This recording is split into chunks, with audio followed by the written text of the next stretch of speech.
হযরত নূহ আলাইহিস সালামের জামানায় 40 দিনের বন্যা। এই বন্যার পরে জাহাজ যখন নেমে গেল, তখন তিনি মনে মনে ভাবলেন, আমি তো জোড়ায় জোড়ায় করে সমস্ত প্রাণীগুলি আর মানুষগুলি, কিছু কিছু মানুষ যারা ঈমান এনেছিল তাদের জাহাজে উঠাইছে, কিন্তু একটি বুড়ি আমার উপরে ঈমান এনেছিল আর আমি তার ওয়াদা করেছিলাম সাথে করে নিয়ে যাব, আমি তো তার কথা ভুলে গিয়েছি। অনুশোচনা এলো। জাহাজ থেকে নেমে চতুর্দিকে লক্ষ্য করলেন, মানুষ নাই, জনপদ নাই, সব শেষ হয়ে গেছে। পাহাড় পর্বত কাঠ হয়ে পড়েছে, বিল্ডিং গুলি শেষ হয়ে গিয়েছে, কোন জনপদে কোনো প্রাণী নাই, প্রাণী বলতে কিছুই নাই।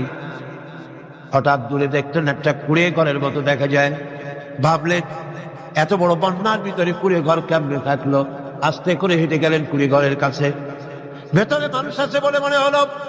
বাইরের থেকে প্রশ্ন করলেন, ভিতরে কে? জবাব এলো, আমি এই ঘরের মালিক, আমি এক বুড়ি বিধবা এক মহিলা। আপনি কে?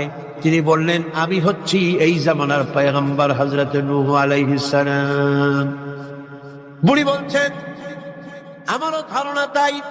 আপনি আমাকে ওয়াদা করেছিলেন বন্যা হলে পরে, বন্যার আভার যখন আপনি পাবেন, আমাকে আপনি সাথে করে জাহাজে উঠায় নিয়ে দিবেন। আমার মনে হয় বন্যা কবে হবে সেই খবর দেওয়ার জন্য আপনি এসেছেন। হযরত নূহ আলাইহিস সালাম সিজদায় পড়ে কাঁদতে লাগলেন, বললেন, রব্বুল আলামিন, তোমার কুদরত বোঝার ক্ষমতা আমার নাই। 40 দিন পর্যন্ত পানির ভিতরে মানুষ কেমনে জীবিত রইল? আল্লাহ পাক শোনালেন, নূরে,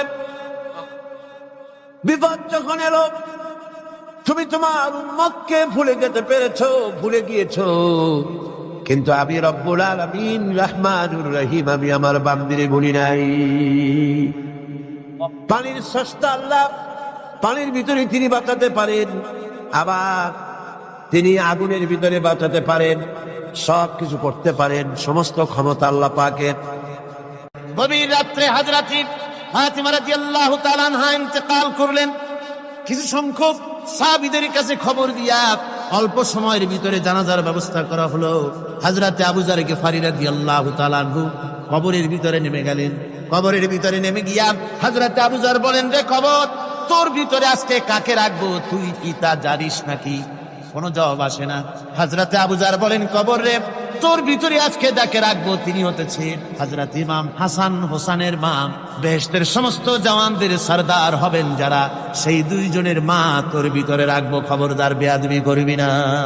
কোনো জবাব না পেয়ে হযরত আবু যর বলেন, ওগো কবরের মাটি, তোর ভিতরে কাকে রাখবো কি জানিস? আসাদুল্লাহিল গালিব, দুনিয়ার সমস্ত কাফেরদের বিরুদ্ধে আল্লাহ রাব্বুল আলামিন যাকে বাঘ বানিয়ে পাঠালেন, সেই হযরতে আলী, তার স্ত্রী রেখে যাব, খবরদার বেয়াদবি করবি না। কোনো জবাব আসে না।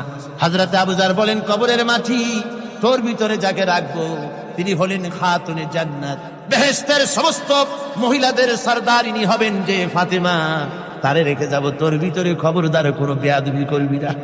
আবার হযরতে আবু যর বলেন, কবরের মাটি, তোর ভিতরে কারে রাখবো কি জানিস? তোর ভিতরে আজকে যাকে রেখে যেতেছি তিনি হলেন আখেরি জামানার পয়গম্বর বিশ্বনবী জনাবে মুহাম্মদ রাসূলুল্লাহ সাল্লাল্লাহু আলাইহি ওয়াসাল্লামের কলিজার টুকরা মা ফাতেমাকে তোর ভিতরে রাখবো, খবরদার কবরের মাটি বেয়াদবি করবি না। কিতাবে এসেছে হযরত আবু যরকে বাড়ি শুনতে পেলেন, আওয়াজ এলো, কে যেন বলতেছে, রে আবু যর, আমি ফাতেমা কি চিনি না, হাসান হোসেনের মা কি চিনি না, আলীর স্ত্রী চিনি না, রাসূলের মেয়ে মা ফাতেমা কি চিনি না। আমল যদি ভালো হয় আমার ভিতরে, আমল ভালো নিয়ে যে আসবে শান্তিতে থাকবে, আর আমল যদি খারাপ হয় আমার ভিতরে, তার অবস্থা চূড়ান্ত হয়ে যাবে। আমার ভাইরা, আমার বন্ধুগণ, আমলের উপরে ভিত্তি করে কিয়ামতের দিন নাজাত হবে। আমল যদি খারাপ হয়ে যায়, কিয়ামতের দিন কেউ তাকে বাঁচাতে পারবে না। এই জন্য কিয়ামতের ময়দানে, হাসরের দিনে আল্লাহর হাবিব জনাবে মুহাম্মদ রাসূলুল্লাহ সাল্লাল্লাহু আলাইহি ওয়াসাল্লাম সিজদায় পড়ে কাঁদতে থাকবেন। আল্লাহ রাব্বুল আলামিন বলেন, হাবিব রে, আপনি কাঁদেন কেন? আজকে তো আপনার কাঁদার দিন না, আমি আপনাকে মাকামে মাহমুদ দান করেছি, আমি আপনাকে কাউসার দান করেছি, আপনার আজকে সম্মানের দিন, মর্যাদার দিন, কাঁদেন কেন? আল্লাহর হাবিব বলবেন রব্বুল আলামিন মাকামে মাহমুদ পেয়েছি, কাউসার পেয়েছি, কান্দি এই জন্য আমি দেখতে পাচ্ছি আবার সামনে দিয়া ফেরেশতারা আমার উম্মতগুলি জাহান্নামের দিকে নিয়ে যায়। আল্লাহ রাব্বুল আলামিন বলবেন, ওগো আমার হাবিব, আমি আপনাকে ক্ষমতা দিলাম, আপনার জান্নাতি উম্মতগুলি আপনি বেছে নেন। আল্লাহর হাবিব তার জান্নাতের উম্মতগুলি বাঁচতে থাকবেন। হযরত আয়েশা বলেন, ইয়া রাসূলুল্লাহ, কিয়ামতের ময়দানে লক্ষ কোটি কোটি মানুষের ভিতরে আপনার জান্নাতি উম্মত আপনি চিনবেন কি করে? হুজুর বলেন, আয়েশা, কোন একটি ঘোড়ার কপাল যদি থাকে সাদা, এই সাদা কপালওয়ালা ঘোড়াটা যদি অসংখ্য ঘোড়ার ভিতরে যদি হারিয়ে যায়, তাহলে সাদা কপালওয়ালা ঘোড়ার মালিক তার ঘোড়াকে পাবে কিনা বলো? হযরত আয়েশা বলেন, হুজুর অনায়াসে পাবে। আল্লাহ রাব্বুল আলামিনের হাবিব বলেন, আয়েশা রে, কিয়ামতের ময়দানে আমার যেই উম্মতেরা নামাজি ছিল, দিনদার ছিল, পরেজগার ছিল, দুনিয়ার বুকে ঈমান নিয়ে যারা চলাফেরা করেছে, আমার দিন কায়েমের আল্লাহর দ্বীনের জন্য যারা কাজ করেছে, ওদের চেহারা নূর চমকাতে থাকবে, ঈমানের নূর কিয়ামতের দিন চমকাতে থাকবে। সেই ঈমানের নূর দেখে দেখে আমি আমার জান্নাতি উম্মতগুলি আমি বেছে নেব। হযরত ফাতিমা রাদিয়াল্লাহু তাআলা আনহাকে রাসূলুল্লাহ সাল্লাল্লাহু আলাইহি ওয়াসাল্লাম অত্যন্ত ভালোবাসতেন, মহব্বত করতেন তার স্ত্রীদেরকেও। তার স্ত্রীরাও রাসূল করিম সাল্লাল্লাহু আলাইহি ওয়াসাল্লামকে ভালোবাসতেন প্রাণ উজাড় করে দিয়ে। নবীজি বলেছেন, কন্যার পিতাদেরকে গালি দিও না। অনেকে টিটকারি করে, বারবার মেয়ে হয় ছেলে একটাও হয় না, সেই জন্য টিটকারি বটকারি করে। আল্লাহর নবী বলেছেন, মেয়ের পিতাকে গালি দিও না, ঠাট্টা করো না, যেহেতু আমি মুহাম্মদ রাসূলুল্লাহ সাল্লাল্লাহু আলাইহি ওয়াসাল্লাম, আমি মেয়েদের পিতা, আমি নিজে মেয়েদের পিতা। খাও না, মেয়েদের পিতাকে গালি দিও না। রাসূলুল্লাহ বলেছেন, আকাশের নিচে জমিনের উপরে খাদিজার মতো মহিলা আর নাই। সেই হযরতে খাদিজা রাসূলের 4টি মেয়ে পেটে ধারণ করেছিলেন। সুবহানাল্লাহ। মেয়ের প্রতি রাসূলুল্লাহ যথেষ্ট মহব্বত করতেন, মেয়েকে খুব ভালোবাসতেন হুজুর সাল্লাল্লাহু আলাইহি ওয়াসাল্লাম। হুজুরের কলিজার টুকরা ছিলেন মা ফাতিমা রাদিয়াল্লাহু তাআলা আনহা। হুজুর যখন কোথাও যেতেন, সকলের শেষে দেখা করতেন ফাতেমার সঙ্গে, আর বিদেশ থেকে সফর করে এসে সকলের আগে দেখা করতেন ফাতেমার সঙ্গে। সুবহানাল্লাহ। রাসূলুল্লাহ আরো বলেছেন, তোমরা যখন বাজারে যাবে বা ব্যবসা করতে যাবে বা বিদেশে যাবে, আসার সময় যে সব হাদিয়া নিয়ে আসো। আমরা যখন বাইরে যাই, বাজারে যাই, কিছু হাদিয়া আনি না? জামা, কাপড়, চকলেট ইত্যাদি আমরা আনে থাকি। রাসূলুল্লাহ বলেছেন, হাদিয়াগুলি তোমরা যারা বিদেশে যাও, বাজারে যাও, হাদিয়া আনবে, আর এনে ঘরের মধ্যে ঢুকে তা শুরু করবে মেয়েকে দিয়ে। প্রথমে দেবে মেয়েকে। সুবহানাল্লাহ। মেয়ের মর্যাদা ইসলামে সব চাইতে বেশি। কোন যুগে? যে যুগে মেয়ে হলে পরেই মাটির নিচে ঘেরে রাখতো, আছাড় মেরে মেরে ফেলে দিত। বেআইনি যামবিন কুতিলা, কোন অপরাধে তাদেরকে হত্যা করা হলো। আল্লাহ পাক কোরআনে কারীমের মধ্যে বলেছেন, তাদের অপরাধ আর কিছু না, তারা নারী, এই জন্য তাদেরকে মেরে ফেলা হতো। রাসূলুল্লাহ তাদের ইজ্জত দিলেন। সুবহানাল্লাহ বিহামদিহি। রাসূলুল্লাহ সম্মান দিলেন, ইজ্জত দিলেন তাদের। কন্যা হিসাবে নারীর এই মর্যাদা। ফাতেমাকে রাসূল এত ভালোবাসতেন, ইন্তেকালের সময় হযরত ফাতেমা কাঁদতে কাঁদতে বেহুশ হয়ে যাওয়ার উপক্রম হয়ে গেল। রাসূলুল্লাহ হযরত ফাতেমাকে ইশারা দিলেন। হযরত ফাতেমা তার কান নিয়ে রাসূলুল্লাহর মুখের কাছে লাগাই দিলেন। আল্লাহর নবী কি যেন বললেন কানে কানে, হযরত ফাতেমার কান্না বন্ধ হয়ে গেল। হযরত আয়েশা বলেন, মা, রাসূলুল্লাহ তোমার কানে কানে কি বলল আর তোমার কান্না বন্ধ হয়ে গেল? হযরত ফাতেমা বলেন, ইয়া আম্মা জান, আমার আব্বা আমার কানে কানে বলল, মা ফাতেমা তুই কাঁদিস না, তোর কান্না আমার বরদাস্ত হয় না, তোমাকে কাঁদতে হবে না। আমি তোমাকে সুসংবাদ দিয়ে যেতেছি, আমি মরে যাওয়ার পর সর্বপ্রথম তোমার সাথে আমার দেখা হবে। রাসূলুল্লাহর এই ভবিষ্যৎবাণী হযরত ফাতেমা বুঝতে পেরেছেন যে হুজুরের ইন্তেকালের পরে আমার বেশি দেরি হবে না, আমিও তাড়াতাড়ি হুজুরের সাথে শামিল হতে পারবো। হুজুরের ইন্তেকালের 6 মাস পরেই হযরত ফাতেমা রাদিয়াল্লাহু তাআলা আনহা ইন্তেকাল করেছেন। কন্যা হিসাবে নারীর মর্যাদা ইসলাম অনেক অনেক গুণে বাড়িয়ে দিয়েছে। এই কন্যা শিশু, কৈশোর, যৌবন পেরিয়ে যখন যৌবনে তার বিয়ে হয়ে যায়, আল্লাহ রাব্বুল আলামিন তখন বলেন, ওয়া মিন আয়াতিহি আন খালাকা লাকুম মিন আনফুসিকুম আজওয়াজান লিতাসকুনু ইলাইহা ওয়া জাআলা বাইনাকুম মাওয়াদ্দাতান ওয়া রাহমা। আল্লাহ পাক বলেন, আমার নিদর্শনের ভিতরে এটিও একটি নিদর্শন, তা আমি তোমাদের থেকে তোমাদের জোড়া তৈরি করেছি, তোমাদের স্ত্রীদেরকে তৈরি করেছি, তোমাদের সাথে তোমাদের স্ত্রীর ভালোবাসা সৃষ্টি করেছি, মহব্বত সৃষ্টি করেছি। এই মহব্বত আমি আল্লাহ তৈরি করেছি।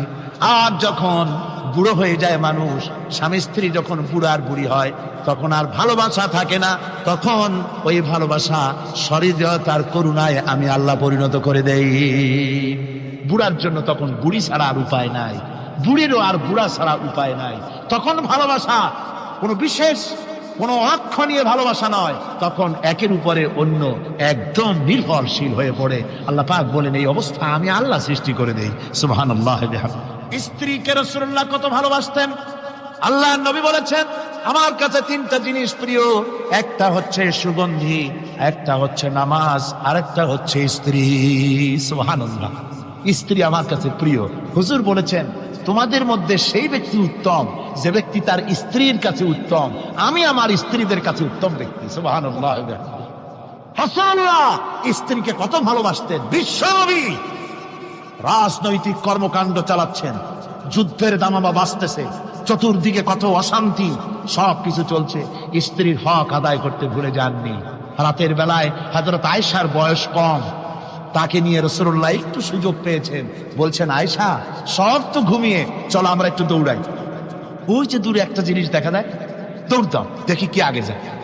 দুজনে দৌড় প্রতিযোগিতা করলেন।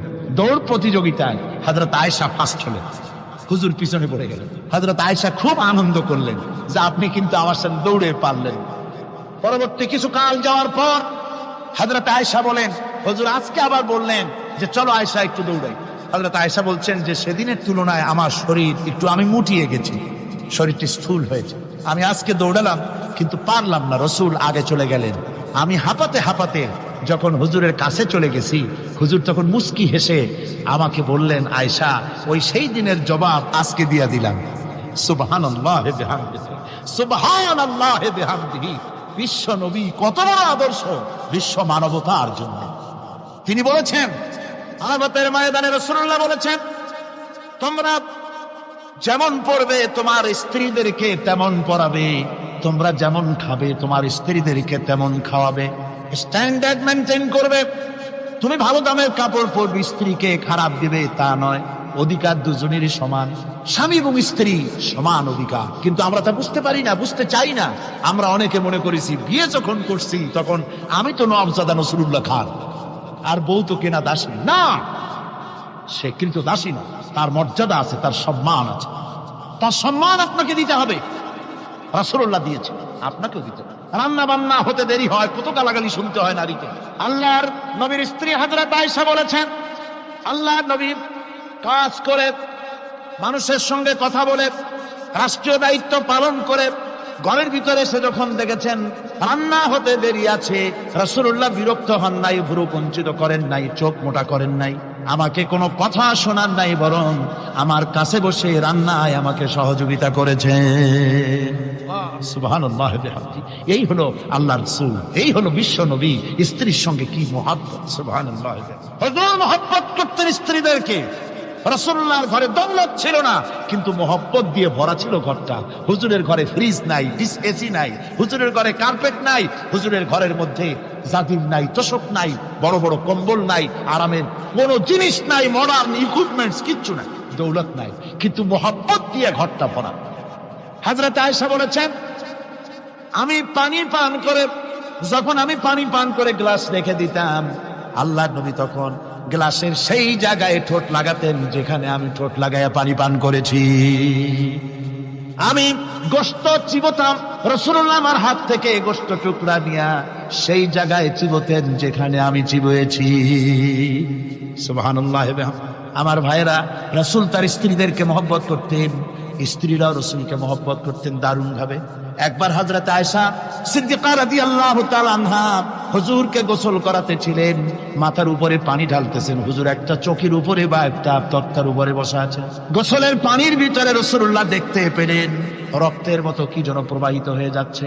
হুজুর জিজ্ঞেস করেন আয়েশা রে, পানির ভিতরে রক্তের মতো কি দেখা যায়?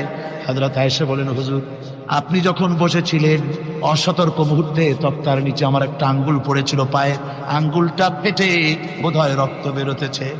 রাসূলুল্লাহ তাড়াতাড়ি করে উঠলেন, আর ওই আঙ্গুলকে ব্যান্ডেজ করে দিলেন। রাসূলুল্লাহ বললেন, আয়েশা রে, আঙ্গুল ফেটে গেছে, একটু আহাহু পর্যন্ত করলে না, এতক্ষণ তুমি কষ্ট করলে কেন? হযরত আয়েশা বলেন, ইয়া রাসূলুল্লাহ, ওটা তো একটা পায়ের আঙ্গুল।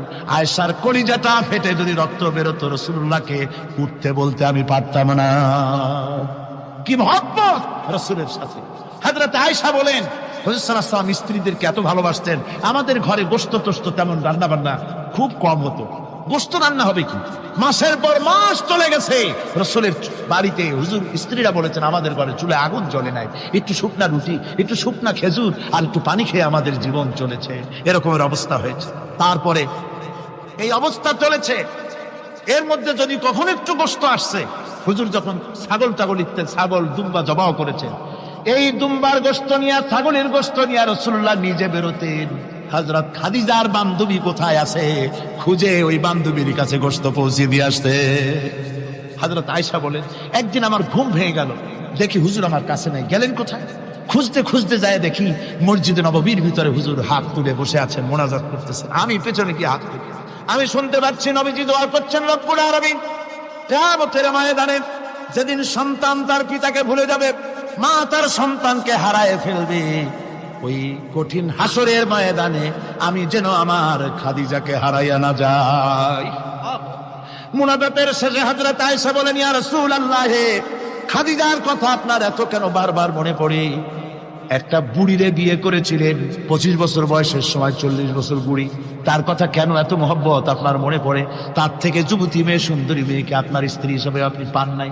হুজুর বলেন, আয়েশা রে, খাদিজা সম্পর্কে এমন কথা তুমি আর বলো না, তোমরা সবাই আমার সুখের দিনের স্ত্রী, আর খাদিজা আমার এমন সময়ের স্ত্রী ছিল যখন মক্কায় আমার আশ্রয় ছিল না, তামাম মক্কা নগরীতে আমার আশ্রয় ছিল না।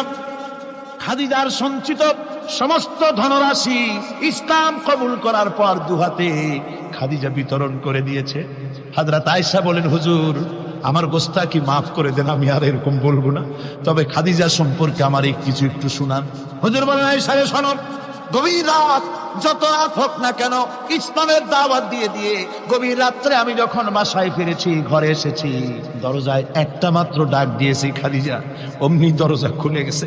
আমি জিজ্ঞেস করেছি, খাদিজা রে, যত রাত্রে আসলাম, যতবার আসলাম, একটা ডাকের বেশি লাগলো না, তুমি কি ঘুমাও না? হযরতে খাদিজা বলেছেন, ইয়া রাসূলুল্লাহ, আমার মনের ভিতরে ভয় থাকে, আল্লাহর রাসূল দিনের খেদমতে বাইরে আছেন, আমি যদি আরামে বিছানায় ঘুমায় থাকি আর নবীজি দরজার কাছে দাঁড়ায় আমারে ডাকাডাকি করবে, উঠতে যদি দেরি হয়ে যায় নবীজির সঙ্গে বেয়াদবি হয়ে যাবে, এই মনে করে আপনি না আসা পর্যন্ত দরজার সাথে পিঠ লাগাই আমি দাঁড়াইয়া দাঁড়াইয়া ঘুমাই। আমার ভাইরা, হযরতে খাদিজার ইজ্জত স্বয়ং আল্লাহ দিয়েছে। কে দিয়েছে? হাদিস শরীফে এসেছে, রাসূলুল্লাহ জাবালে নূরে বসা, গারে হেরার ভিতরে বসা, হযরতে জিবরাইল রাসূলুল্লাহর সঙ্গে কথা বলতেছেন। একটু পরে হযরতে জিবরাইল বলেন, ইয়া রাসূলুল্লাহ, আমি আর এখানে বসবো না, আমি এখন চলছি, আমি দেখতে পাচ্ছি খাদিজা আসতেছে আপনার জন্য খাবার নিয়ে। খাদিজা যখন আপনার কাছে পৌঁছে যাবে, আপনি খাদিজাকে শুনায় দিবেন, আল্লাহ রাব্বুল আলামিন খাদিজাকে সালাম জানাইছে। সুবহানাল্লাহ। রাসূলুল্লাহর কাছে হযরতে খাদিজা যখন আসলেন, হুজুর বললেন, খাদিজা, আজকে তোমার জন্য দারুণ সুখবর। বলে কি? বলে আল্লাহ পাক জিবরাইল কেমন উঠে গেল আমার কাছ থেকে, জিবরাইল বলে গেল আল্লাহ তোমাকে সালাম বলেছে। হযরত খাদিজা কেঁদে ফেললেন, বললেন, ইয়া রাসূলুল্লাহ, আমার নারী জন্ম সাক্ষ্য, আল্লাহ আমাকে সালাম বলেছে, এর জবাব কেমনে দিতে হয় হুজুর আমি তো জানি না, আপনি আমার পক্ষ থেকে আল্লাহর সালাম কিভাবে দেওয়া লাগে আপনি দিয়ে দিন, আমি তো বুঝি না কেমনে আল্লাহর সালামের জবাব দেব। হুজুর বললেন, খাদিজা, শুধু আল্লাহ নয়, জিবরাইলও তোমাকে সালাম বলে গেছে। হযরতে খাদিজা বললেন, হযরত জিবরাইলকে আমার সালামের জবাবটা ওয়ালাইকুমুস সালাম বলেন। হযরত খাদিজার এই মর্যাদা ছিল।